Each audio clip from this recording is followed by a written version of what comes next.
everybody, and welcome to episode 88 of Own the Road with AutoTrader, where we make car stuff simple for Canadians. My name is Jodi, and I'm the editor-in-chief of AutoTrader. And my name is Dan Alika, and I am AutoTrader's road test editor. And as promised, Jodi, I just got to start this off by talking about A, football is back. I know. B, the Buffalo Bills Week 1 win. Killing it. Was one of the most exciting games I've ever watched in my life. They played a superior team for sure, but that kind of grit that it takes to come back, and I don't even care if people listening or watching on YouTube right now don't care about football. That was the kind of game that could make you want to watch football. Like they could have made a movie out of that one. It was just like it was so exciting because it's like to come back from such a big deficit. They were down by like 12, and at one point with like 8.5 minutes left, they literally had their statistical probability of winning that game was 1.1%. That's wild. And they executed and they came back and won, and it was just an amazing night. Let's hope they can keep that energy going the rest of the season. The thing is, like, this episode's going to air like a few days after their Week 2 game, which is against the Jets. So I hope that I'm not going to, be shamed because they have a poor showing against New York. But I'm willing to roll the dice because it was just so amazing. Yeah, send the good vibes out into the universe. They might get it. Now, less good vibes is what we're going to talk about today. Yeah, so once again, we are talking about EV mandates. I feel like this is like the 40th time we've mentioned this on the show because this situation is constantly changing, constantly being challenged.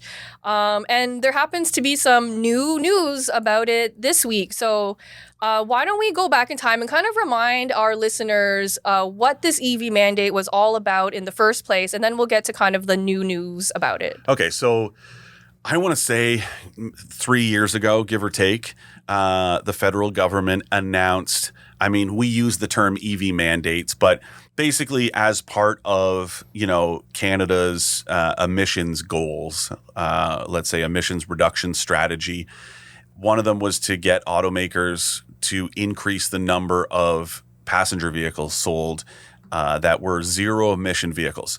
So that means this has become a bit of a misnomer. It's gotten, tangled up with electrification. Yes, electric vehicles are zero emission vehicles, but they are not the only type of zero emission vehicle.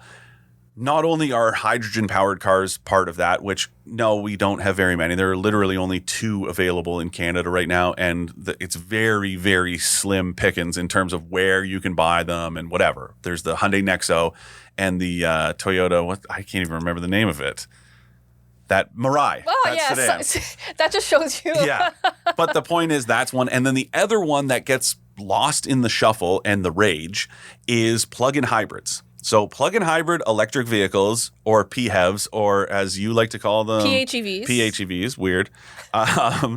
They count as zero-emission vehicles because they have currently, on average, I would say probably 50 to 60 kilometers.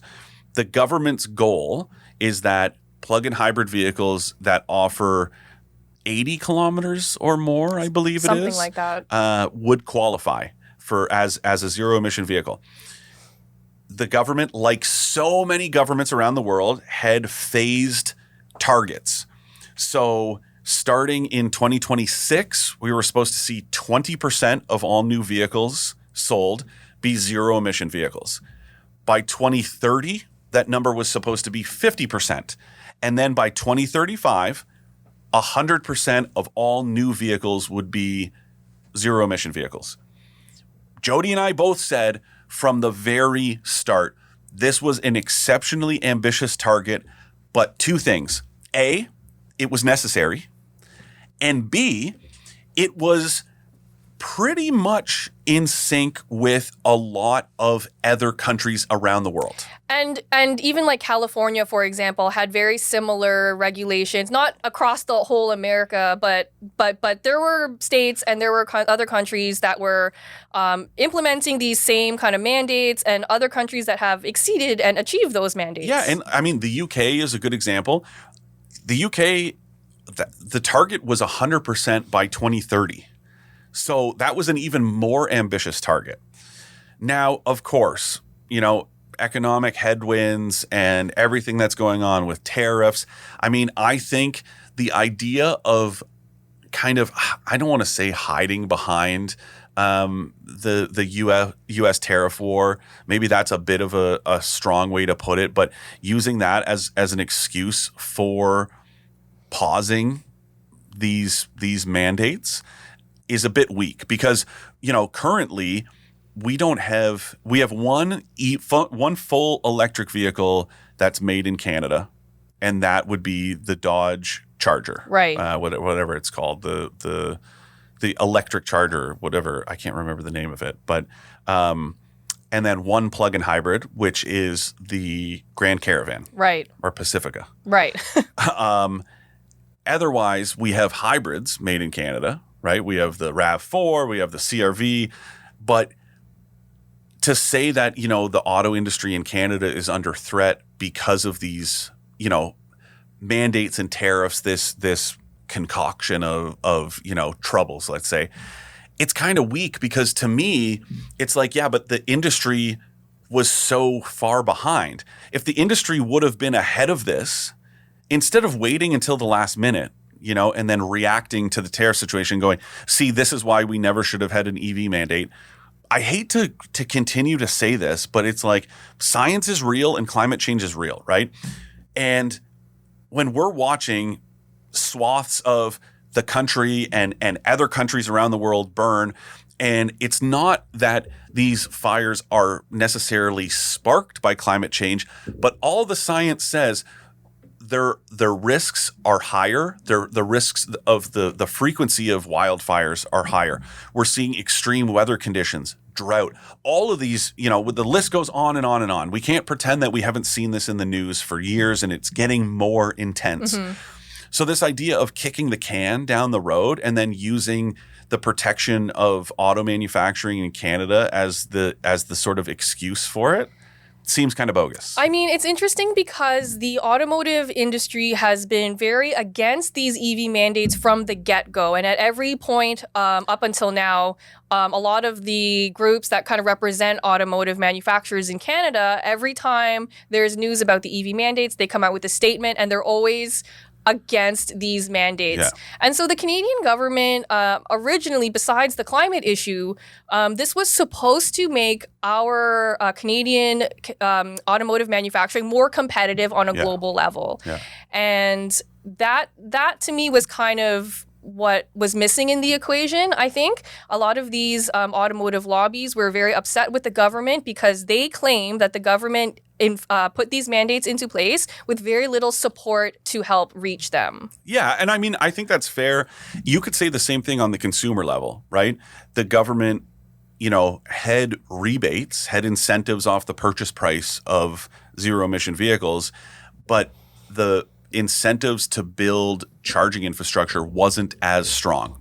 There have been incentives. There still are to this day. It was just a couple weeks ago the government announced, I'm going to get the number wrong, but I want to say it was like $30 million in charging infrastructure incentives that were spread across the country, BC and Quebec and Ontario. But so you could say the same thing, right? That the support wasn't there. But we also saw, Stellantis building a plant in Southern Ontario. I mean, there has been a lot of investment into Volkswagen. EV stuff in Canada. Totally. Billions of bucks. Yeah, so it's this idea. I understand. And listen, I'm not an expert in this particular matter and the kind of economies of it and the business case and whatever. And obviously, each of these automakers knows what it's going to take for them to build vehicles here. And yes, these tariffs and counter tariffs and everything, they do make exporting and importing vehicles more expensive. Not universally so, though, right? And a good example is, let's say, Toyota. Mm-hmm. Toyota has reached an agreement with the federal government to have no tariffs on U.S.-built cars coming into Canada, and the reason why is because it builds cars in Canada. So basically, it's negotiated a one-for-one deal. That it's like, listen, we build X number of vehicles here, so we shouldn't have to pay tariffs to import vehicles from the U.S., given that it's U.S. incentives that you guys are, or tariffs that you guys are reacting to? And the federal government apparently went, yeah, okay, you're right. So we could see that same thing happen with other OEMs, right? Just like we saw under the Biden administration in the States, incentivizing automakers to build EVs in the U.S. Instead of punishing other people for not building them in the U.S. And for the auto lobby to sit here and kind of point the finger of blame at the feds and say, yeah, but U.S. government, blah, blah, blah. And it's like, yeah, okay. First of all, nobody saw this coming. Second of all, the world's still burning. Yeah. And third, we still, the incentives, or I keep messing this up, because it's like incentives, tariffs, mandates. The mandates have been paused, not put out to pasture entirely. Yeah, so that's why we're talking about this again. So it was announced last week that the 2026 start date for those mandates will now be delayed. And it's important to note that it's delayed and not canceled. So a lot of people were saying it was canceled, which I file under the fake news category because it's just not true. And it's also been delayed pending review. So the government is now, spending some time to look into this. Keep in mind, the UK did the same thing, reviewed its EV mandates or ZEV mandates, and just revised them a little bit. Changed it, included more vehicles because before in the UK, it didn't include plugins and all this stuff. It was literally just EVs or bust, basically. Now added that to the list of vehicles that qualify. So Canada might just do that, right? Which makes a lot of sense to me. I think hybrids, even regular like gas-powered hybrids, are way more efficient than a lot of just gas-powered vehicles. Here's my issue, and this is like bigger than, even this discussion. But one of the problems I see is that when it comes to decision-making about the vehicles we buy, it's very personal. So we look at it as human beings in the micro instead of the macro.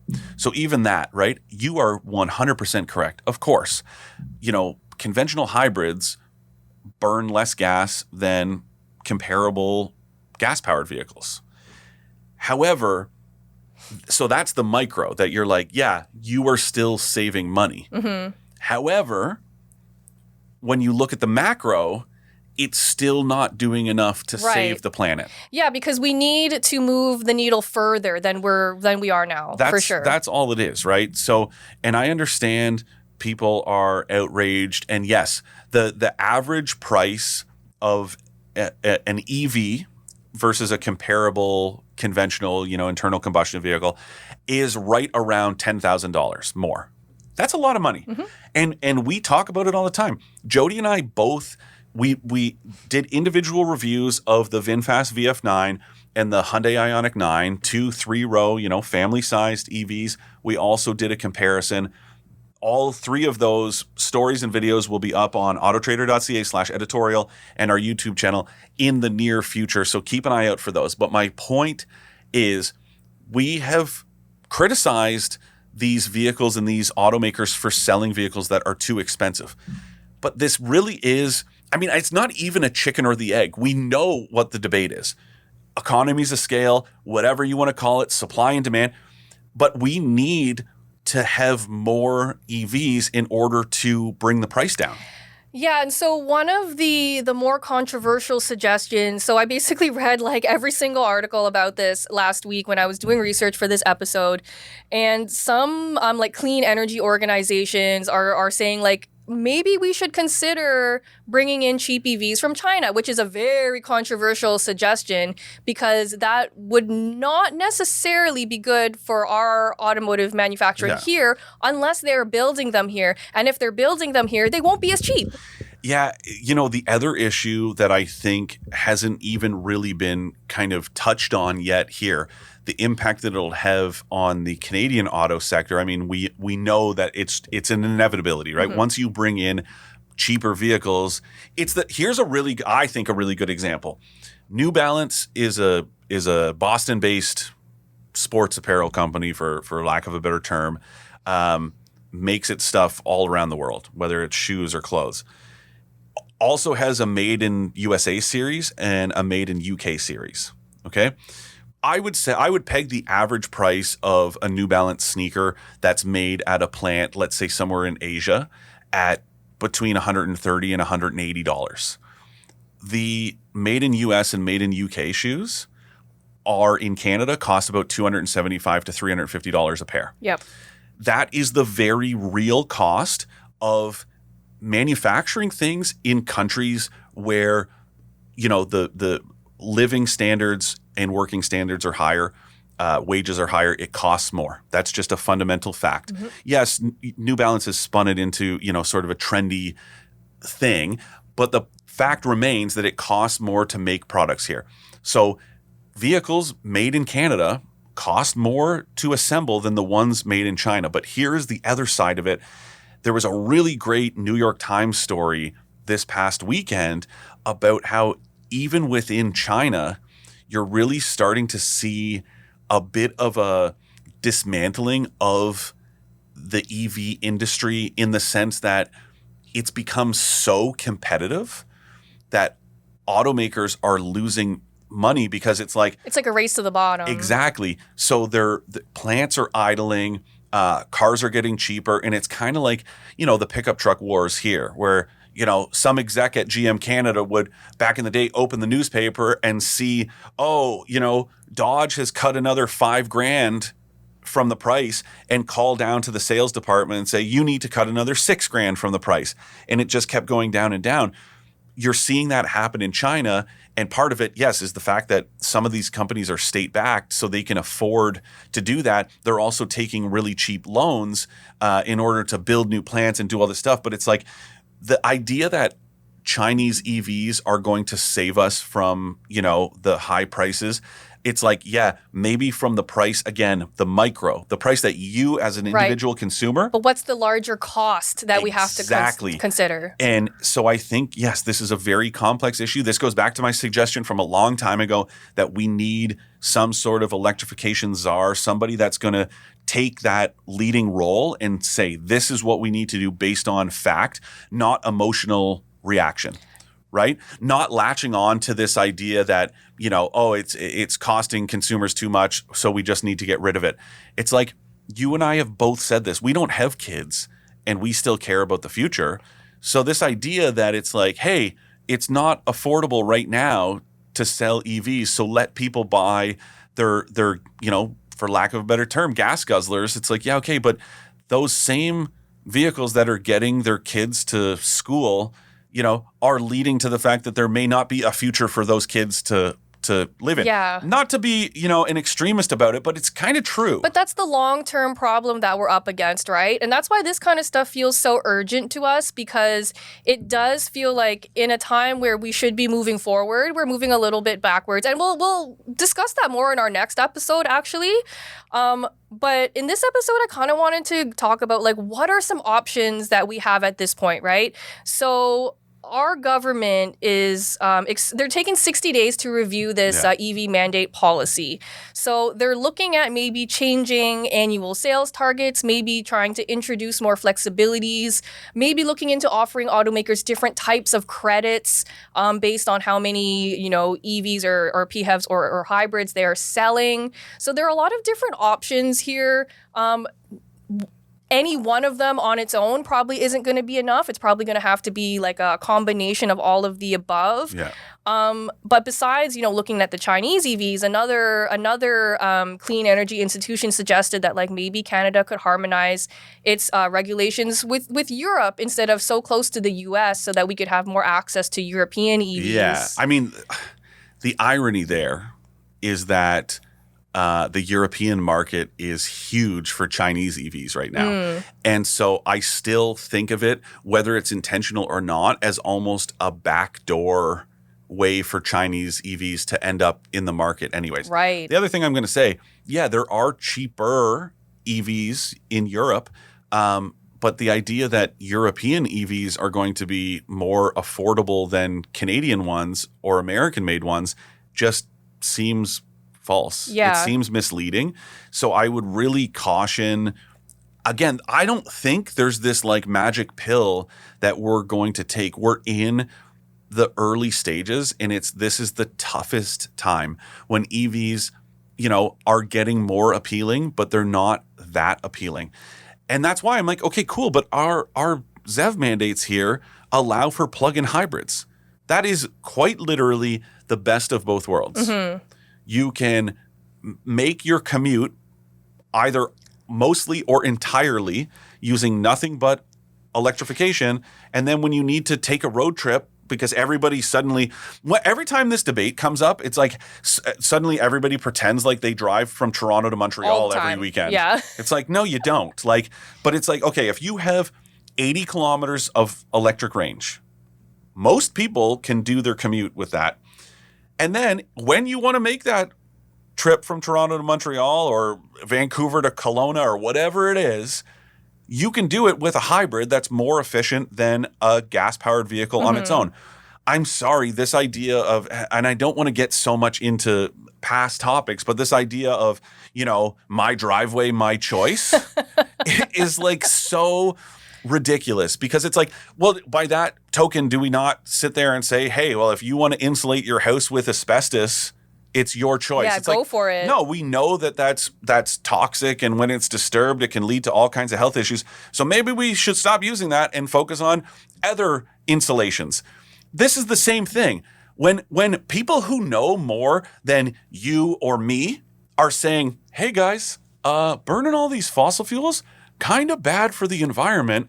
Maybe we need to try something else. To sit there and be like, how dare you try to take away my right to choose is crazy. And so this is the other problem with EVs and climate change in general being so politicized, is that it really divides people. But it's hard to argue against the science, right? And a lot of the comments about the way when this news came out last week that our government was going to reevaluate the EV mandates, everyone was like, yeah, see, these woke policies are bad. And I'm like, okay, it has nothing to do with that at all. Let's talk about the fact that what I mentioned earlier about in the UK was a conservative government. Exactly. So this has nothing to do with wokeness. It's literally just the science. It's literally following the science and following what's going to preserve our planet to, continue to enjoy it.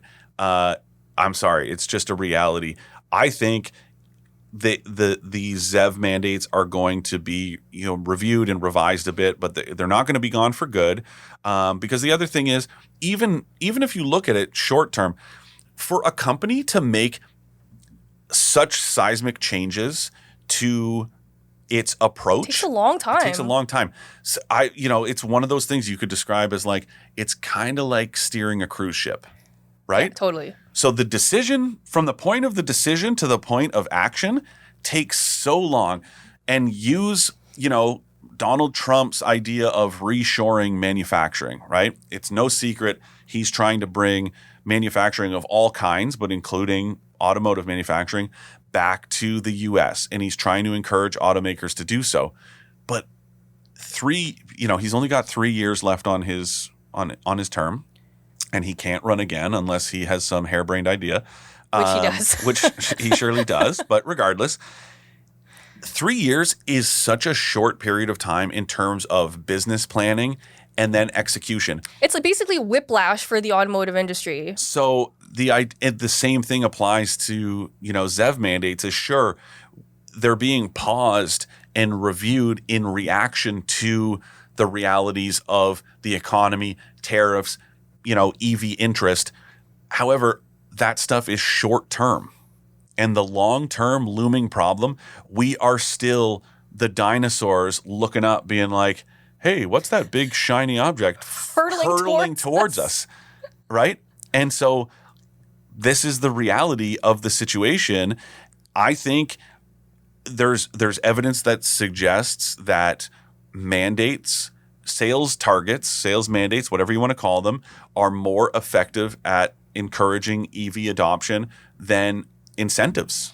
Yes, I read a study about that, and that is basically exactly the thesis of that study, and they proved it. And they had data to back it up, too, so it's very convincing. Now, also don't forget, the government we don't know as of this recording what they are going to look like, but the government back in January abruptly ended our ZEV rebates or incentives, whatever you want to call them, where you could get, $5,000 off the purchase price of a full electric vehicle.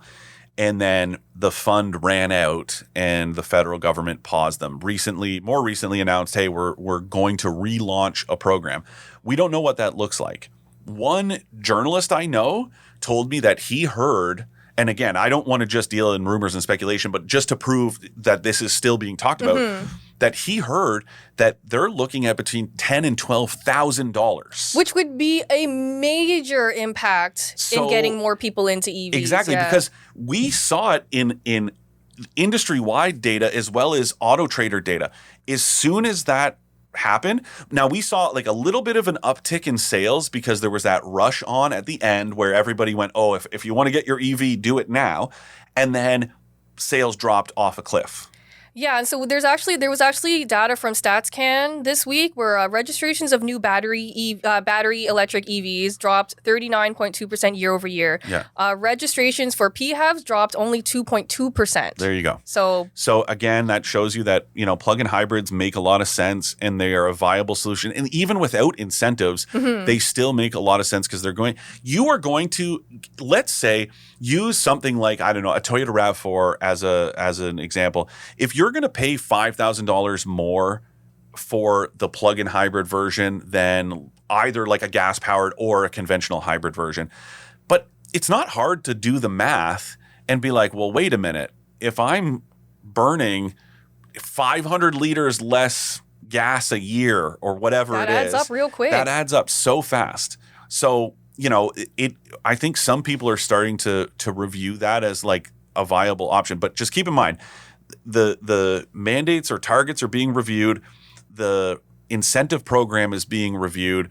If mandates alone do better to encourage EV adoption than incentives, well, then let's get back to that perfect storm of incentives and mandates. Can you imagine if we had both, the power that would be? Just to say, because I think, but the other thing is, I still put the onus on the federal government to not just incentivize the installation of charging infrastructure, but to actually take the lead on this. Right. And say, okay, we are going to, whether it's force, I don't know, gas stations. We saw, there was an announcement recently from Tim Hortons.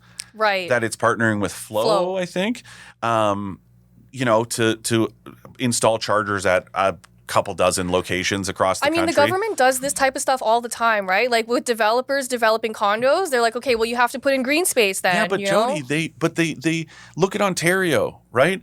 Ontario walked back. Yeah. So there were rules in the Building Act that mandated not chargers to be installed, but just to be pre-wired to support chargers in condos if they were, if you went, oh, I want to do this. Yeah. And then before the last election, those were quietly removed. So now new builds don't have to be, and it's like, well, guys, people are still buying EVs. And for everybody that says, oh, those aren't for rural people, those are for people in the city. Well, those are the people buying EVs and living in condos, and you're not going to give them the infrastructure to charge? Yeah. Insane.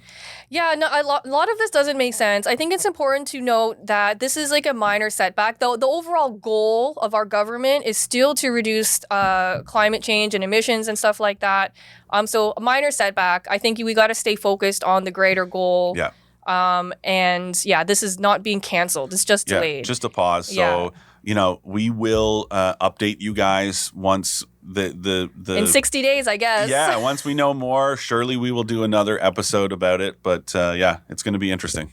Okay, and before today's Ask an Expert, here's a message from your friends at AutoTrader.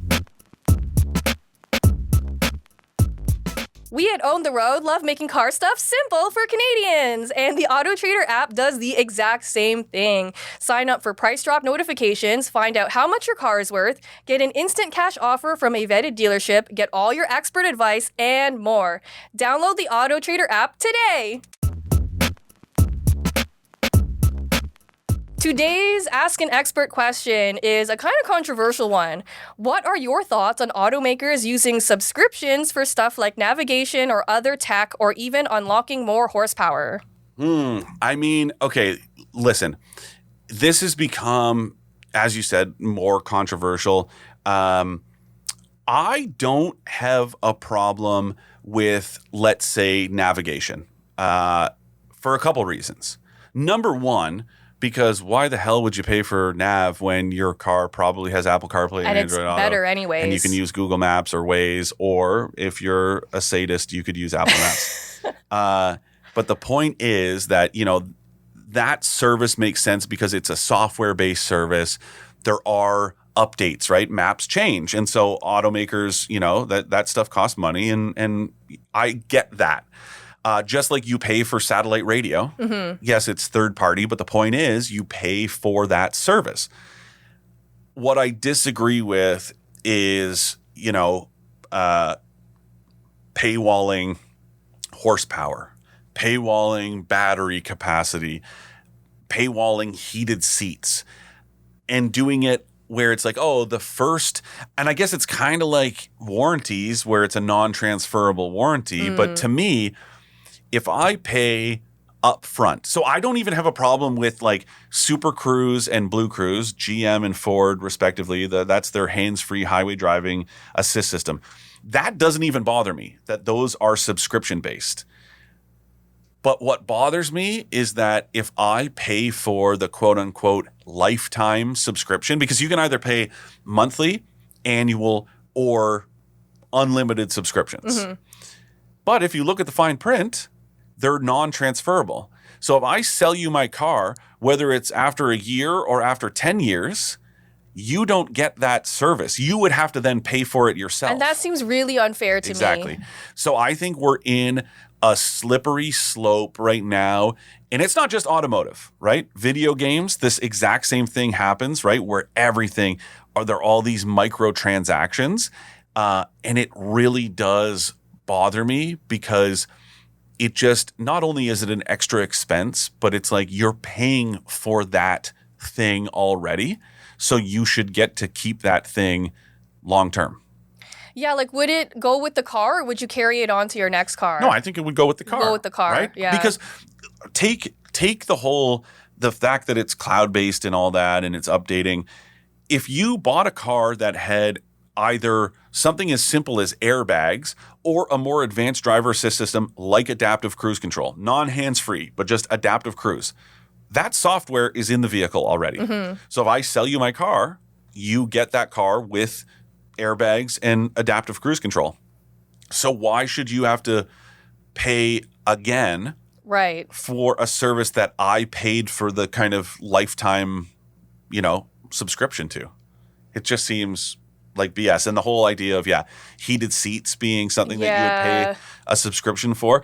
I think it's automakers testing how far they can push it. Yeah, I feel like this is just like a class action lawsuit waiting to happen. But I just think it's them being like, how do we get people to, because listen, upfront cost for automakers, they make a lot of money. For dealers, they do, but they don't. Their margins are a little slimmer.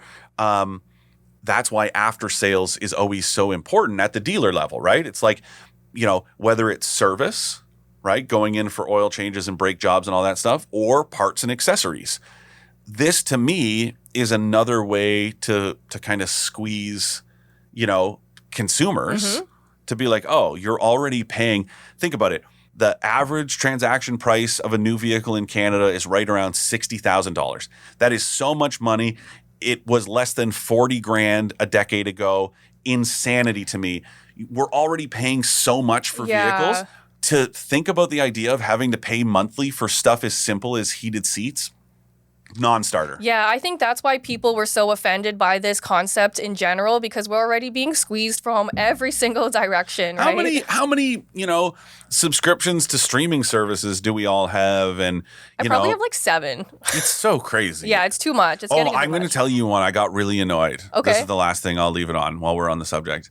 So I subscribe to this service in Canada called Fubo TV, and it's how I can watch like English soccer. So I'm like, it's a little cheaper. I'm going to pay for a quarterly subscription. And then my whole internet fiasco at home, and I'm like, okay, I'm done. I'm switching service providers. But now I need, because I used to watch football through cable. And because I'm a Bills fan, it's like the local network. So now I'm like, oh no, I need to pay for another streaming service, which is DAZN.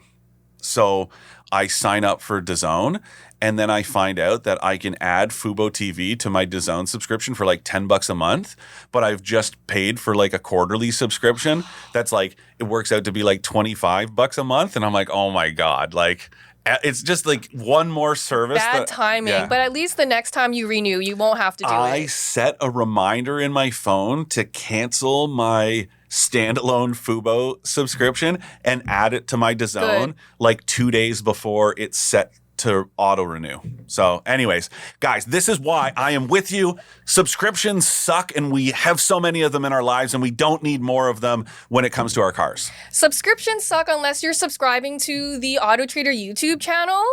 Oh my God. It's free. It's free, it's fun, and it's educational. Sign up today. And on that note, if any of you have questions to ask Dan or I, you could email expert@trader.ca. But that wraps up this episode. Thank you so much for joining us. Drive safe, and we'll see you next time. Bye, guys.